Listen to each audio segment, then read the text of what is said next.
Welcome back to another episode of the Great Ace Attorney Chronicles. I think that's what this game is called. I should probably check. The Great Ace Attorney Chronicles. Yep, that works. I'm World Undone. Thanks so much for joining me on this so far fully voice acted experience. I'm not sure how much I'm going to be able to keep this up, but I'll keep trying. I'll keep trying for now. So, right now we're about to, I think, figure out exactly why the burn mark in this case is of particular significance. So, let's get to it.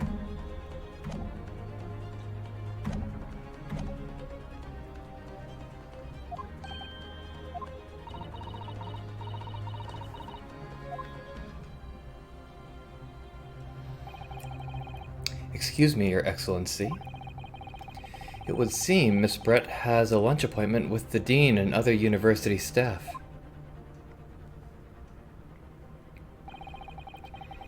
She would like to know if she may be excused from the stand now. Oh, of course, dear lady. We shan't hold you up any longer. I'm quite sure His Excellency is about to give his final ruling anyway. What's your thinking on this, Ryunosuke? Do you believe this burn does have something to do with the case? Honestly, I have no idea. He says what we're all thinking. But if I don't keep pushing, then it's all over. So I was thinking I should keep digging and digging in the hope that I might uncover something useful. Yes, you're right. I am? If we can just link that burn to the case. If we can do that, we might be able to prise this shutting door back open again. Just give up, Counsel. You can't possibly hope to do that. Indeed. I'm afraid that without evidence, I can't allow you to pursue what is little more than conjecture. But if we had evidence? Evidence that irrefutably linked the burn on the victim's wrist to the case, then you would allow it? I would, yes. To tell the truth, I hadn't noticed that burn. But as soon as you pointed it out, what I did notice was the color draining from Miss Brett's face. Really? I have to find some link between that burn and the case.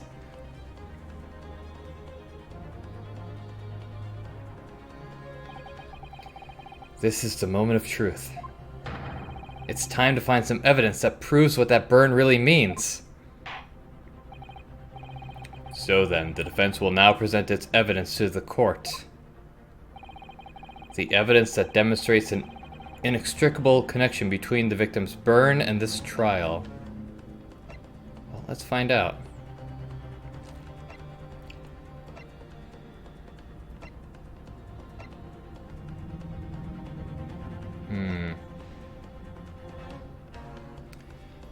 The badge, huh? Alright, let's examine everything. Gotta figure this out. So, space. Anything here? I'm certainly not seeing anything. Gotcha. Don't think that will do anything. What about this? Oh, yes! I see it! I see it. Excellent.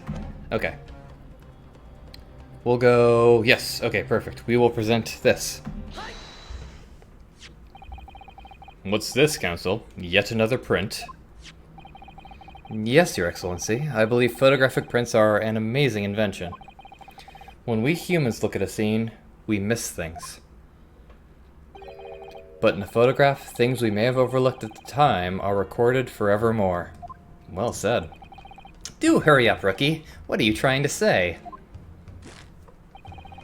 To inconvenience this poor lady any further really would be quite inexcusable. Actually, we may need you to stay with us a little longer, if you don't mind, Miss Brett. You see, it's very clearly visible in this other photograph. How did the victim come to have that unusually shaped burn on his wrist?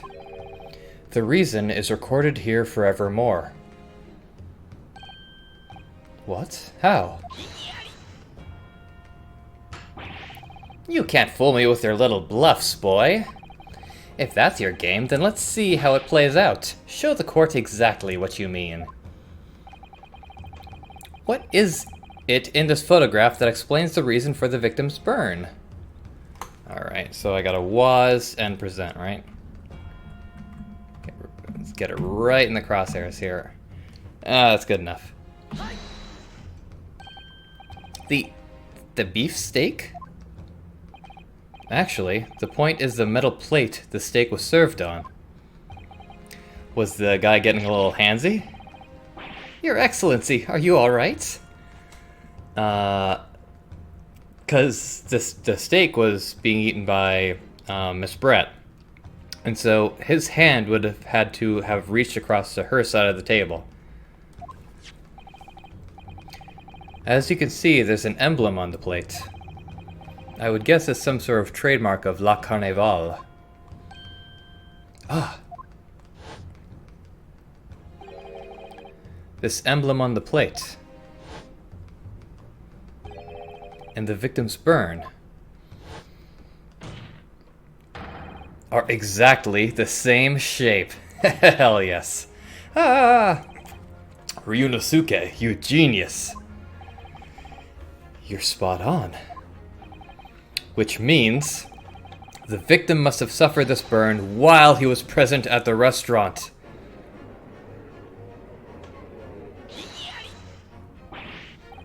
But even if that is the case, we can't know if it happened on the day in question or not.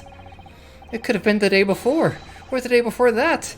It most likely happened at some other unrelated time. Well,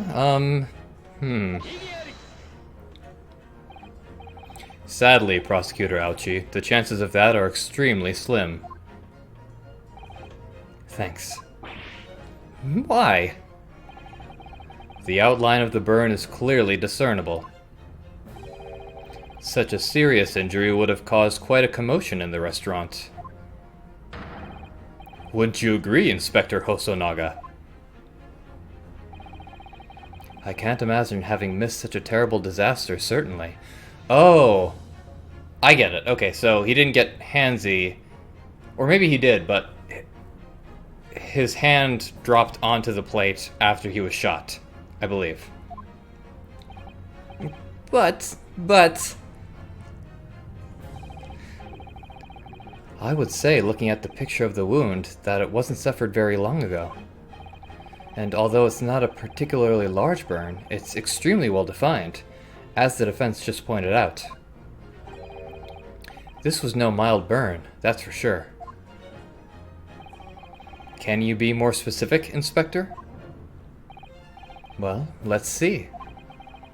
If the plate was around 90 degrees centigrade, 90 degrees centigrade, a burn like that would have taken around 3 seconds.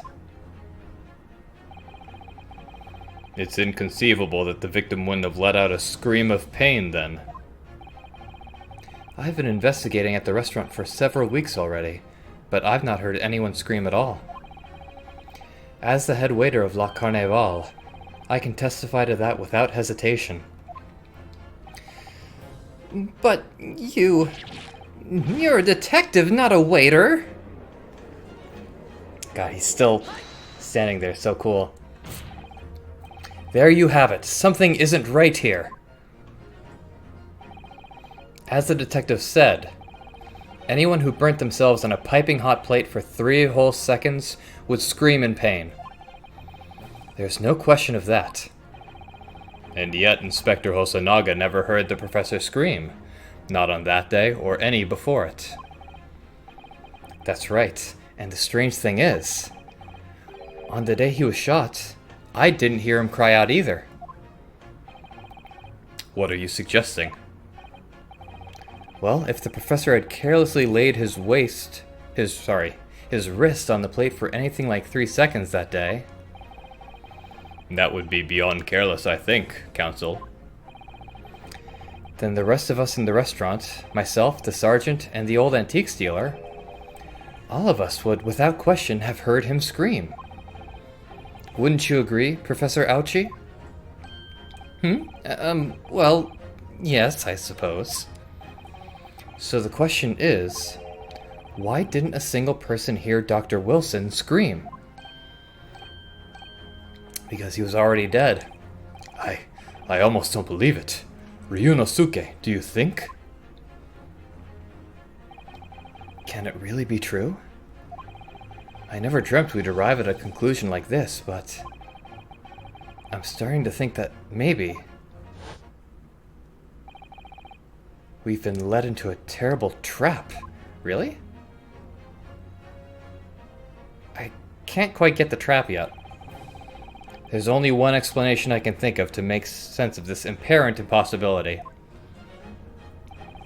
On the day in question, when he suffered the burn to his wrist, Dr. Wilson was already deceased. No man could remain silent while his wrist was burning on a piping hot plate for 3 whole seconds. That's clearly impossible, apart from in one particular situation. Counsel, are you suggesting? Yes, it's only possible if the man was already dead. Already dead?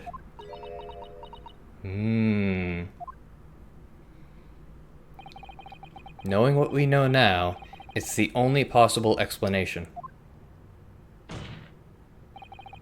When the beefsteak was brought to Dr. Wilson's table that day, the professor was already dead. That's madness. Order, please. Counsel, explain this absurd notion at once. Okay, so now I'm a little confused. So, alright, maybe I should just keep playing with the game. But I would assume that what would have happened was he would have been reaching out towards Miss Brett, shot dead, and then his hand fell on her plate. But the game seems to be implying that's not the case. The victim was killed by a gunshot. That's right. That's absolutely right, Your Excellency. This is just another ridiculous ploy by the rookie student, but clearly he has no grasp of the facts. No, Prosecutor Ouchie. It's you who have no grasp of the facts. I beg your pardon? As soon as it became apparent that the victim had suffered that burn while at the restaurant, this whole case was turned upside down. Or have you not grasped that yet? Your Excellency, the court must hear from this witness again. If it's true, as we now believe, that the victim was already dead before the gunshot was heard, it's highly likely that Miss Brett knows something about it. Incredible. I certainly didn't anticipate this twist of events. I'm sorry to say, Miss Brett, that you will have to forget your luncheon engagement. But, Your Excellency...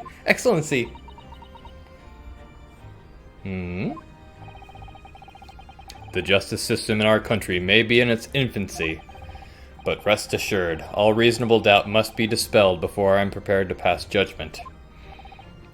Thank you, Your Excellency. Boy, Your Honor is a lot easier to say than Your Excellency. Kinda wish they would just default to that. Yes, Miss Brett?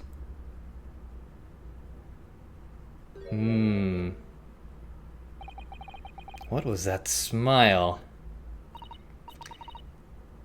Yes, of course. I mean, I'd be delighted to help. In perfect Japanese. Especially if it helps relations between my country and yours.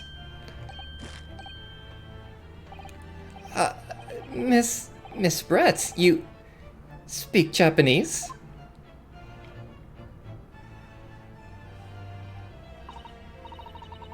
Well, of course I do. I am studying in your country, after all. But then, why have you been speaking through an interpreter until now? My mother tongue, the Queen's English, is the most refined and elegant language in the world. As a gentlewoman, I try to avoid speaking in your vulgar tones as much as possible. Excuse me?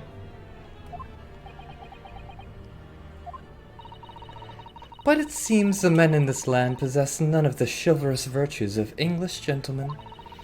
So I can see that I shall have to lower myself to communicating with you all on your own level. Well, you are the epitome of a true English gentlewoman. We are truly honored by this lavish consideration you so graciously afford us. I see. In that case, Miss Brett, I will now ask you to testify in your own words about the events leading up to the death of the victim, Dr. Wilson.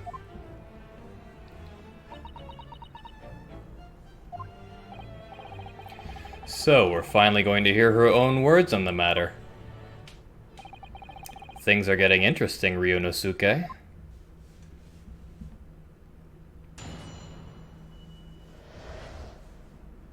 Okay, let's see.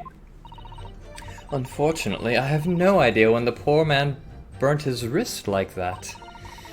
When the waiter brought me my steak, the professor and I raised our glasses in a toast. As far as I've heard, the post-mortem report showed no other possible cause of death besides the gunshot.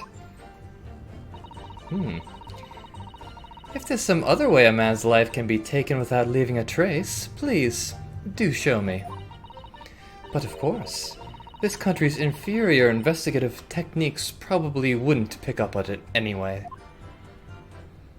I think I have a theory as to what happened.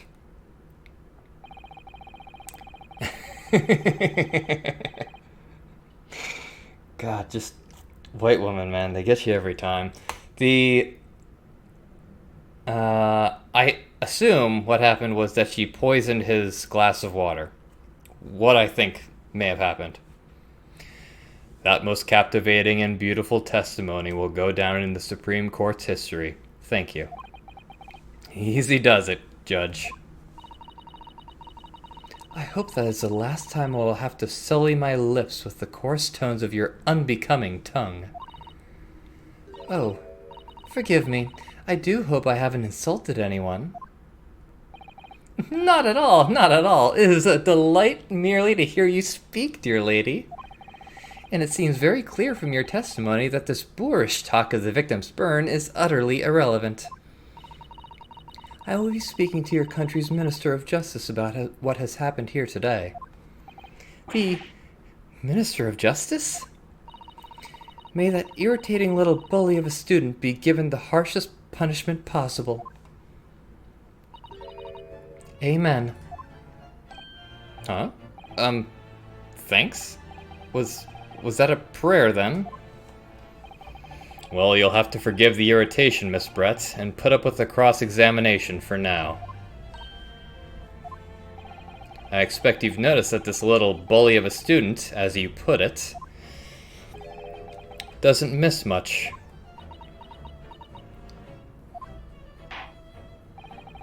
And I'm sure I don't need to remind you, Counsel, that this will be your final cross-examination in this trial. We'll see about that. If you fail to demonstrate any problems with this witness's testimony, I will be ruling on the case immediately. Is that clear?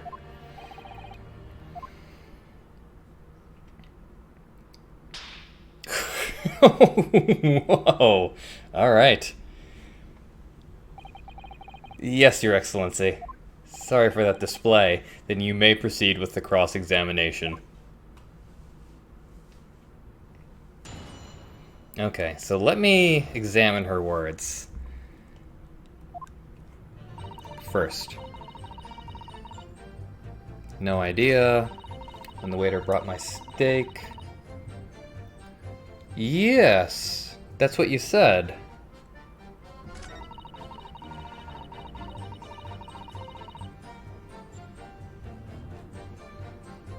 Right. Well, it said he bled out.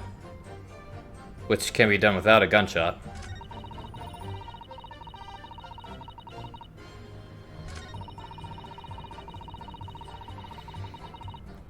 Alright, I gotta go back to the beginning here. And start pressing her on these. Yeah, here. But his hand was on the searing hot plate for at least 3 whole seconds. You can't not have noticed. Do you think so? Let me ask you something. Sorry? Ever since I arrived at this courtroom, and even still now, the fly on those unsightly black trousers of yours has been wide open. You can't not have noticed, can you? Huh? Well... Alright, you're dead. Haha, what fun! You hadn't realized. The dear lady is absolutely right. As your friend, you've embarrassed me as well as yourself, Ryonosuke. I'm sorry, man. I had to take a leak during the 30-minute recess. I don't know what to tell you. Why didn't you tell me? Dr. Wilson was a true English gentleman. He chose honorable silence over a vulgar scream. Can your tiny brains imagine such a thing? Oh yes, I think my tiny brain can. Well, I can't. Anyway...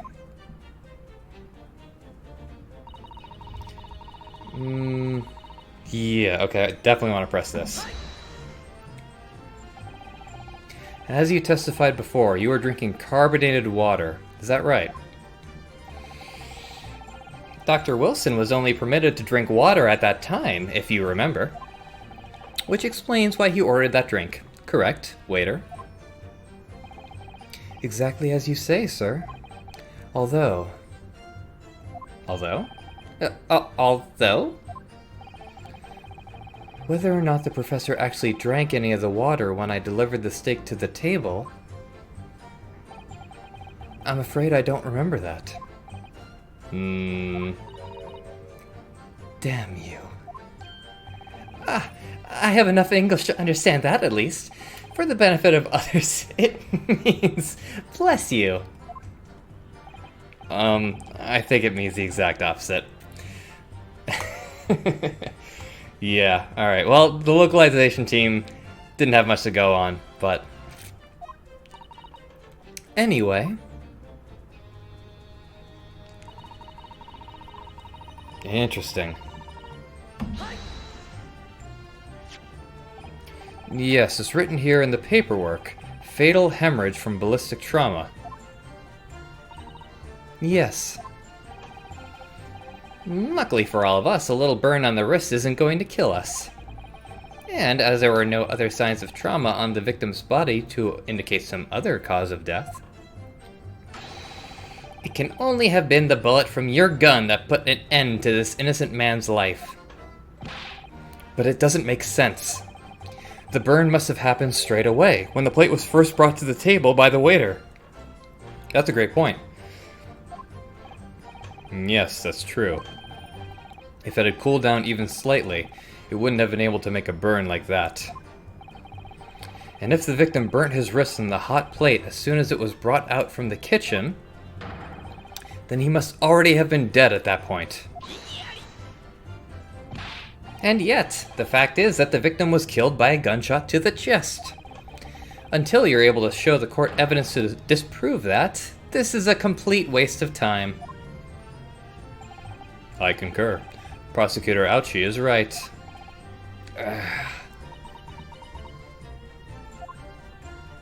Alright, what's next? What's next? Well, there's plenty of ways. Without leaving a trace?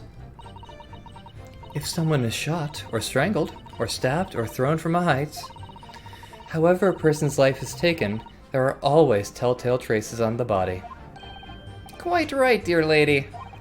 And as our police force has thoroughly examined the body of the deceased, there can be no doubt. Isn't that right, Inspector Hosonaga? As I said, I always aim for a flawless investigation. There would be physical traces with all those causes of death, that's true. But maybe there's some other way of killing someone that doesn't leave a mark. If, heaven forbid, you doubt me, young man, you're going to have to tell everyone how exactly you think the professor did lose his life. Otherwise, I'm afraid your argument falls rather flat, doesn't it? Oh no, perish the thought! Calling such a sweet young lady's innocence into question? On my honor, I, Taketsuchi Aoshi, will cut down any who dare cast such aspersions. Yeah, you're not the one holding the sword. You have a fan.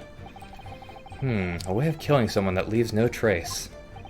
We need some evidence to back us up here. Yes, evidence. What evidence? Gotcha. Well, I guess we'll press her on that. It's the last thing. Inferior? What do you mean by that? In the laws of the Great British Empire, the police store everything found at a crime scene for later examination. But in this country, you investigate once, and that's the end of it. Isn't that so? Quite right. La Carnival is open for business as usual today, just days after the incident. Exactly. Which means that even if the investigation takes a different direction, vital evidence may be lost. This is new. It doesn't even occur to your naive detectives to try to preserve the crime scene. I'm trying to be as tactful about this as I can. You understand. A killer blow. The lady is as formidable as she is beautiful. Amazing. He's actually admitting our police may be flawed. Perhaps Prosecutor Aoshi is finally starting to see sense. I very much doubt that. Still, there's something about what Miss Brett just said. There was a moment before when something didn't seem quite right.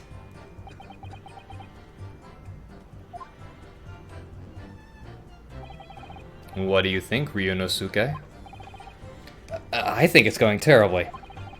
No matter how much I press her, I'm not turning up any new information. Yes, as I suspected.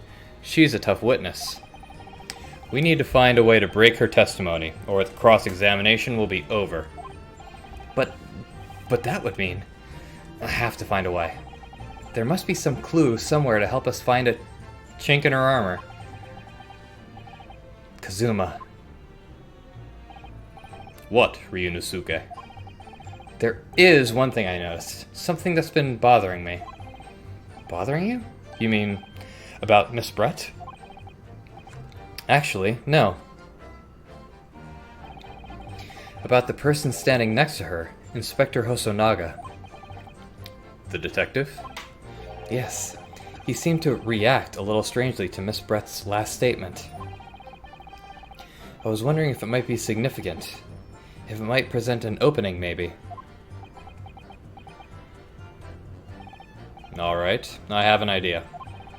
Try pressing her on that last statement one more time. If you think so, but this time, instead of targeting the woman herself, let's see what we can get out of the detective. Alright then. I wonder what Kazuma's thinking. I'll find out soon enough, I suppose. Once I press Miss Brett on her last statement again.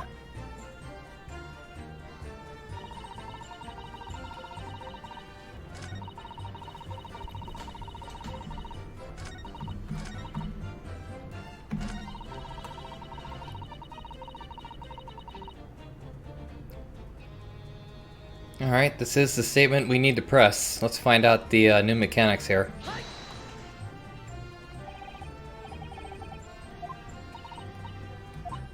Yeah, we've seen this.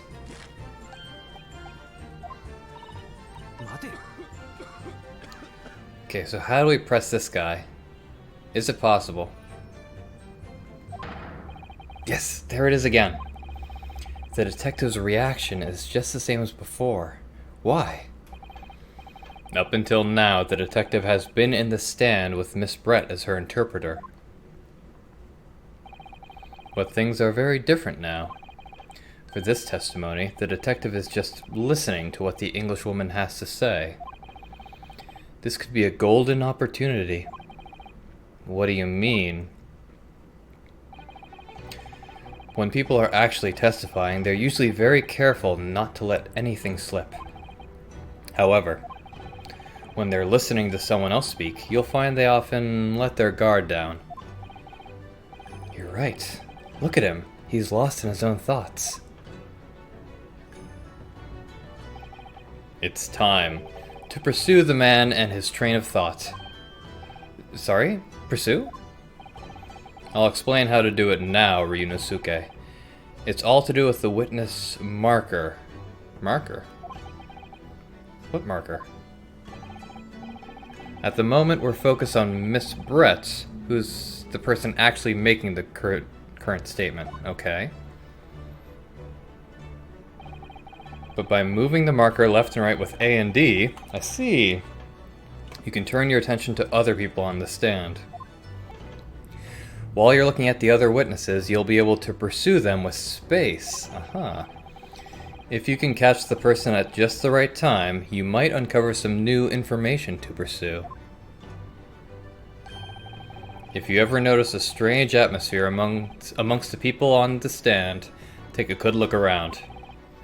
Alright then, so first I should move the marker with A, D, focus on the detective, then pursue him with space, see what's on his mind. Here we go.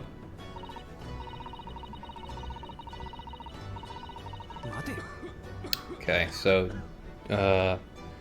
D? Wait. Okay, that worked. Excuse me. What's the meaning of this?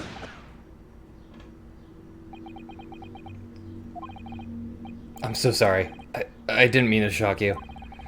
He really was lost in his thoughts, deeply. It looked like you were thinking about something just now, Inspector. Perhaps having heard what the lady next to you had to say? If there's something you'd like to say, please, share it with the court. What is the meaning of this? It's the delightful Englishwoman who's testifying at the moment. If you can't find fault with her testimony, then the cross-examination should be over immediately. Oh, is that how it works? Absolutely not. Hmm? The detective is in the stand, which makes him a valid witness. Yes, not to mention the fact that he's intimately involved with the case. Inspector Hosonaga. Yes? Do you have something to add in relation to the statement just made by Miss Brett?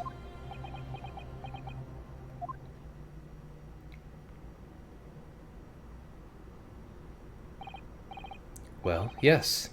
If you don't mind, I would like to speak.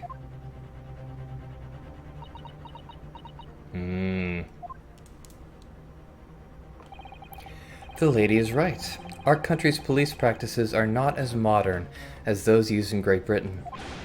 Which is why I, Satoru Hosonaga, always strive to make every investigation I'm involved with flawless.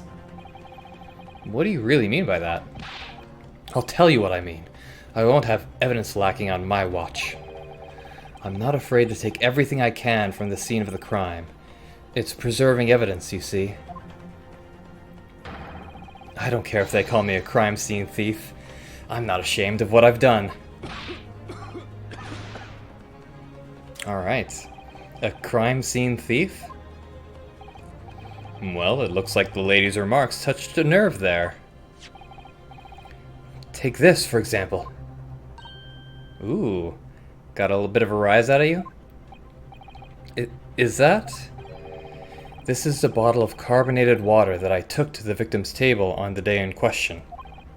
And yes, It's lost all of its fizz, having been opened 3 days ago now. But it was carbonated water. I don't care what anyone says. Yes, there's some left in the bottle. I can see it. One day our police force will be among the best in the world. The time is coming. I guarantee it. Okay. Take it easy. I can't say I condone the witness's actions, but I do understand the sentiment. The court will accept the glass bottle of water as evidence. The carbonated water the victim and Miss Brett shared on the day of the murder. It was on the victim's table. Miss Brett. Can you confirm that this is indeed the bottle from which you drank on the day of the victim's death? Yes, it was that bottle. What was that about? She seemed to avert her eyes when she answered the judge's question. Very well. Counsel, you may resume the cross-examination. And the inspector will kindly control his fervor.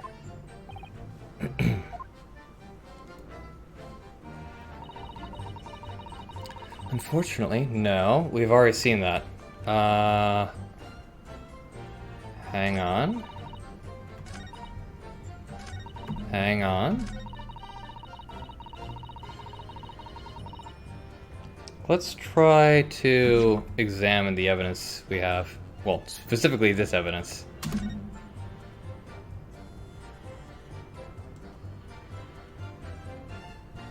Huh. Okay. Seems normal so far. The label is written in a foreign language that I don't recognize. Do you know what it says, Kazuma? I think it's French. This must be very expensive water. Yes, but what does it say? That's what I was asking. Then go to France and ask. You could just say that you don't know. Okay.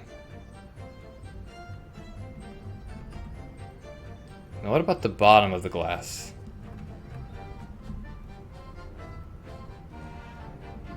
Anything? Is this just the back of the label? So this carbonated water is the last drink Dr. Wilson ever had. Looks like there's a little left in the bottle, although it's just plain water now.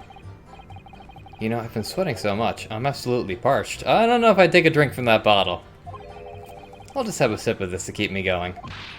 No, Ryunosuke, you can't do that. For one thing, that's evidence. You can't go drinking evidence. Oh no, you're right. We don't know what might be inside, do we? You never cease to amaze me, Ryunosuke, in more ways than one. I wonder. Could there be anything in this water? What's the matter? You've gone quiet all of a sudden. I think I might have just worked something out. An interesting possibility.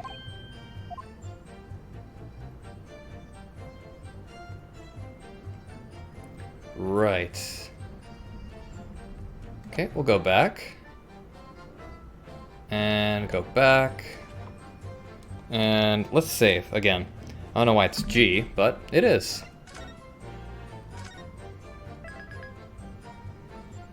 Okay, so we're gonna go back and...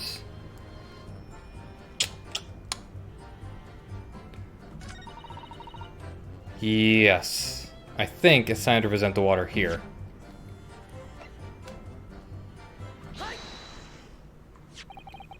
What is this? The bottle of water? Actually, there is one method of killing a man without leaving a trace that comes to mind. Obviously, I'm referring to poison. Poison? On the day of his death, we know that Dr. Wilson drank from this bottle of carbonated water. Could it be that there was poison inside? You're looking a lot more shocked than Brett is. Could it be that the professor actually died after taking a sip from his glass?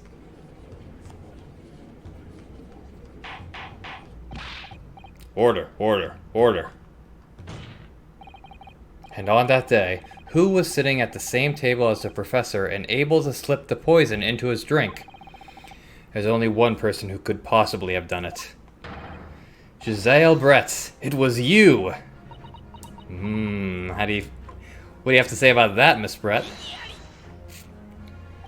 This is outrageous, to suggest such a thing without a scrap of evidence.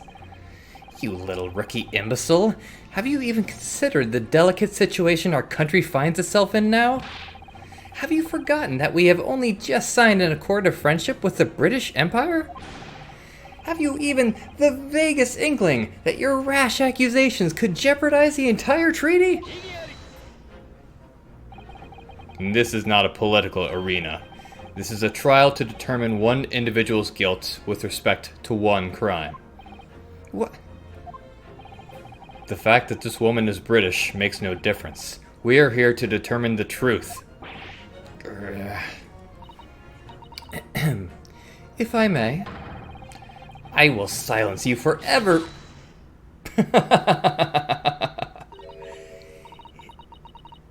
It is you who should be silent. Of course. Dear lady? Where did that come from? She just snapped.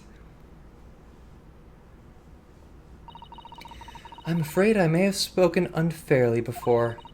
I offer my most humble apologies. I'm sorry, my lady. To what are you referring? I describe your police force as inferior. But no matter how inferior they may be, you still investigated this particular point thoroughly, I believe. The bottle, I mean, Inspector, and whether it contained poison or not.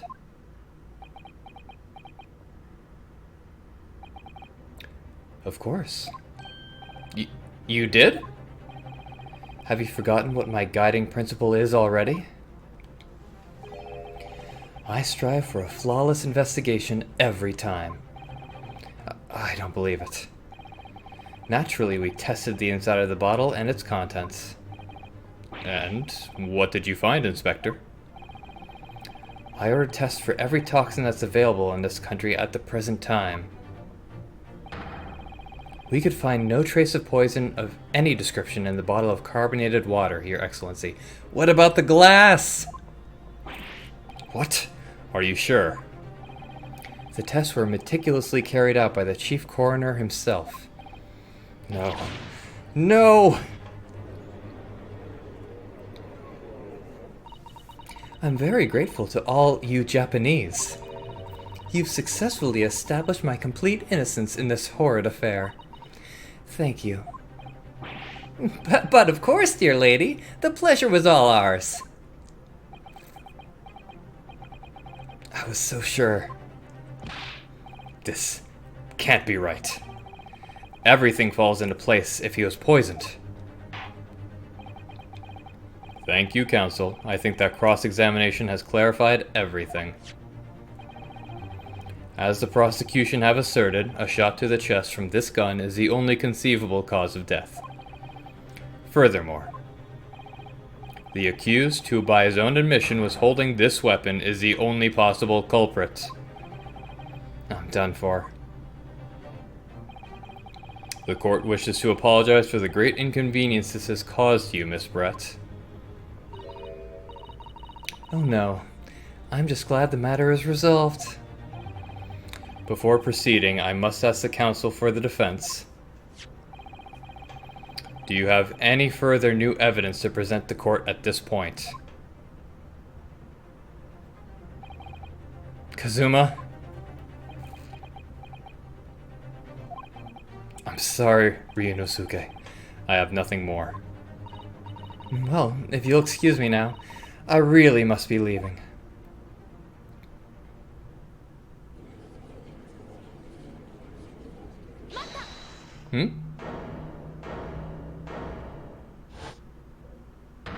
There we go. Our traditionally dressed woman. Please, wait. Isn't that... What is the meaning of this?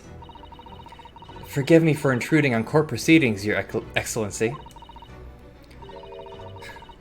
Susato Mikotoba, judicial assistant to the defense.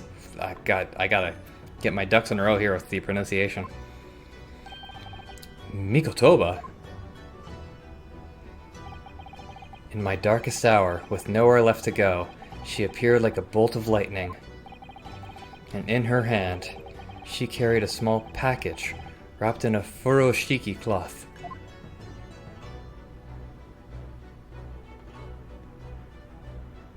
Oh, to be continued.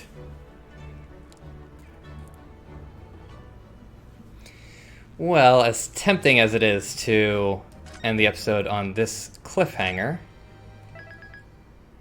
I think we can go for a little bit longer. Alright, let's keep at it.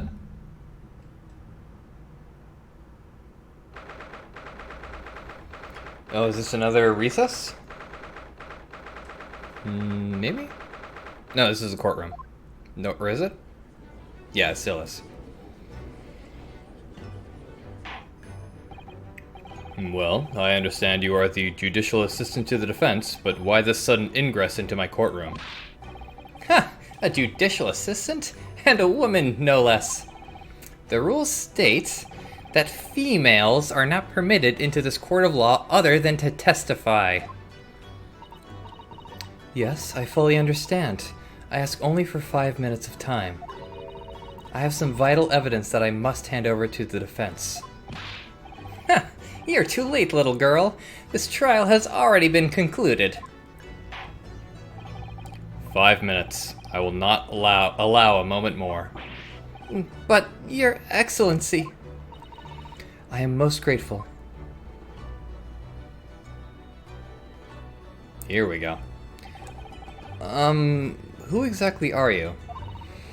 I'm sorry, there's no time. Please, simply accept this for now. What is it? A report about something, written in English. It's Josiah Brett's research. The Englishwoman's? After the trial resumed earlier, I hurried back to the university. I went to Dr. Wilson's laboratory in the medical faculty and borrowed this paper. Oh yes, that's right. Miss Brett was studying under the professor, wasn't she? So does this research, whatever it is, have something to do with the case? I'm afraid I don't know. I haven't been able to listen to the proceedings of the trial myself. Oh, no, of course not. Special characteristics of Courier and its effects on human subjects. Interesting. Courier? What's that? I've never heard that word before. Time's up. The prosecution demands the immediate removal of this female trespasser from the courtroom. There was too little time for me to read it in detail, but I've summarized what I could on a note just inside the cover. If you think it could be valuable, please cast your eye over it. This is wonderful. Thank you. Giselle's...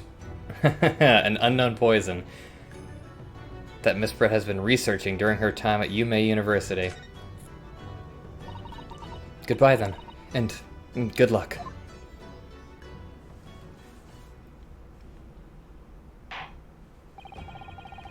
You have had long enough, Counsel. We cannot detain our English guest any longer. I ask the prosecution and the defense now, one last time. Does either side have any further evidence to present to the court? I presume not, but... The prosecution has made its case convincingly enough already. Nothing more to add, Your Excellency. Ryunosuke, we're out of options here. This really is our very last chance. Yeah, I know. Your Excellency, the defense does have new evidence. That look. The unyielding stare of a true Japanese warrior. A true samurai. Well, Miss Brett? Yes, Your Excellency? If you wouldn't mind, perhaps you could grace us with your presence a little longer. It's a delightful invitation, but I'm afraid... It's not so very long until tea time. I'll have to politely decline. Forgive me, Miss Brett. It seems I wasn't clear. I realize it was phrased as a question. However, I must ask you to treat that as an order. Suck it. I've said it many times before, but the Japanese language makes no sense. My apologies, dear lady. So, counsel, what is this new evidence that demands the court's attention? Oh, I think you know exactly what it is. So, a poison made from the bark of certain trees in the jungles of South America. The hunters of the region have used it since ancient times to incapacitate their prey. Instant paralysis of the entire body and subsequent death, even in minute doses. The above-mentioned effects occur when the poison inflicts the body through a wound, such as that inflicted by a blowpipe dart. Due to its ability to render the human body paralytic, it's believed that the toxin could have application as an anesthetic. However, a solution for the respiratory arrest caused as a result of the full body paralysis must be found first, or patients would die of suffocation. Understood. Alright, well, present it. Mr. Josiah Brett, we understand you are studying under Dr. Wilson at UMI University, doing research. Research, by sheer coincidence, perhaps, into a deadly poison. What? Poison? Where are you going with this, counsel? A toxin known as curare, Your Excellency. Even the slightest amount of this deadly poison entering the body leads to instant death. What? Complete and utter nonsense. Curare, you say? I've never even heard of it. You wouldn't have heard. What do you mean? I mean that you wouldn't have heard of curare before for one very simple reason. It doesn't exist in our country. It doesn't exist. Correct. Which means, no matter what tests the police can do for toxins, they'd never identify curare. Why? Why? Rather, because there is no test available here that can identify the presence of this highly deadly poison. What? Order. Counsel, does this deadly poison truly exist? According to this report authored by the visiting research student from England, curare has long been used by the tribespeople of South America as a poison to lace their arrows. It seems that it's reasonably well known among European doctors and scientists. To lace their arrows? The report states that it is produced from the extract of a tree that grows deep in the Amazonian jungle. And it was first brought back to Europe at the turn of the century by explorers. It claims that animals shot by arrows laced with curare suffer instant death.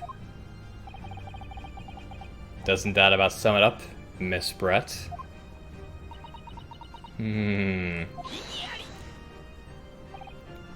Trumpery! These aspersions are utter trumpery.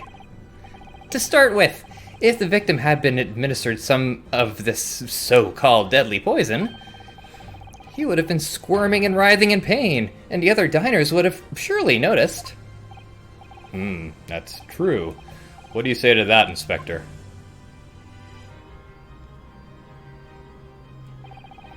Obviously, I would have noticed a disturbance like that.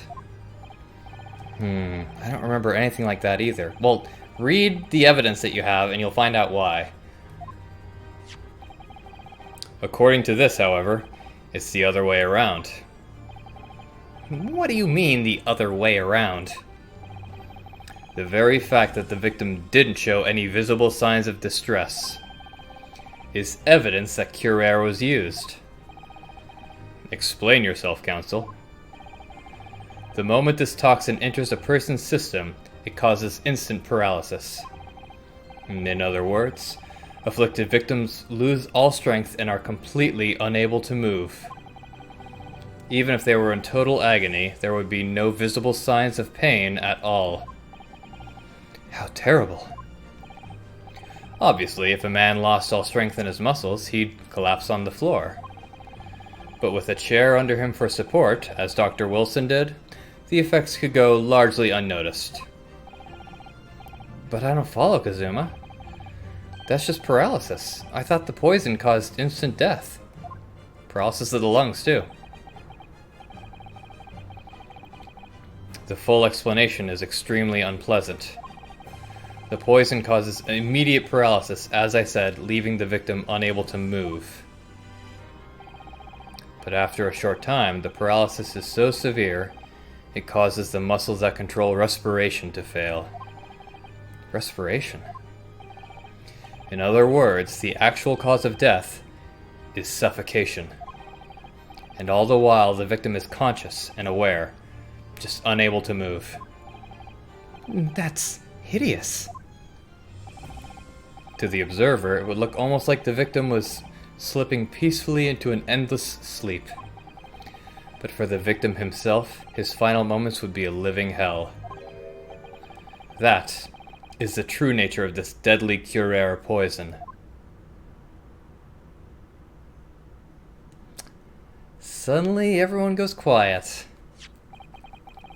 And you're suggesting that this bottle, Council, actually contains this terrifying poison? This is all very convenient, isn't it? A hitherto unknown poison for which there is no means of testing? What a happy tale for the defense. If I may. All these facts. You think you're so clever. It is you who must be taught. Of course. My lady!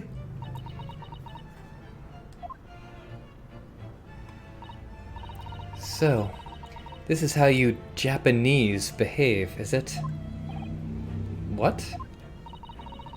You steal another's honest hard work and then announce the results as if you discovered them. I'm appalled. What a loathsome act. Well, Miss Brett? Oh, the feeling is mutual. Whatever do you mean? Capitalizing on the unfortunate circumstances of an innocent man to frame him for a heinous crime? That really is a loathsome act. Wouldn't you agree? Enough of this. I, for one, refuse to accept it. The idea of some poison that doesn't even exist in the great empire of Japan is breaking the rules. What's so funny? Oh, excuse me, Your Excellency. Yes, Miss Brett. May I borrow that bottle for a moment, please? Well, yes, I don't see, why not? Let me guess, she's gonna drink from the bottle.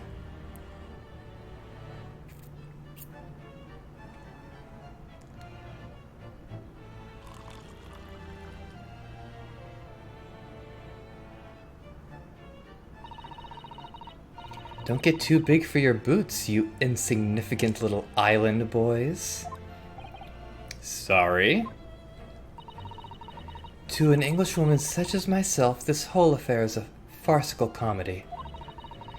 Your little police games and these foolish courtroom antics. It's laughable, really. But I'm getting bored of it all now. It's time for the games to end. Cheers.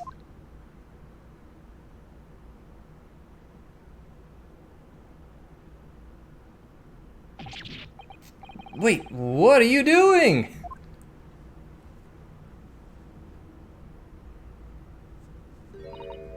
No sparkle left at all. How appropriate for this shabby affair.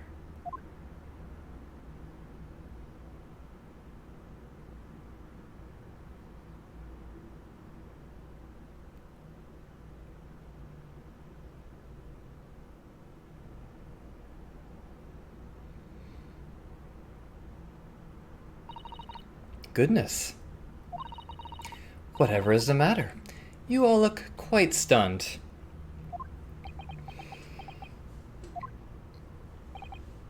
So, no cure. The bottle was clean, is that what you're saying?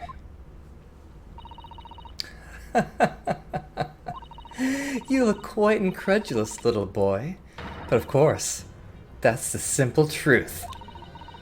Thank you for presenting the findings of my research so concisely here in this grand venue. Most kind. Thank you, waiter. Now then, Your Excellency. Yes, Miss Brett? I should like to be excused now, please. Things are once again heating up. It looks like everything is grim, dark, and unable to turn out well. Which means that it is the perfect cliffhanger to end this episode on. So, I'm fairly certain that this woman was the one who committed this crime, and we'll find out exactly how she did it. I have my theories, of course, that she put the poison in the glass rather than the bottle, but we can find out exactly how she did it in the next episode. Either way, I'm World Undone. Thank you so much for joining me, and I will see you in the next episode. Take care.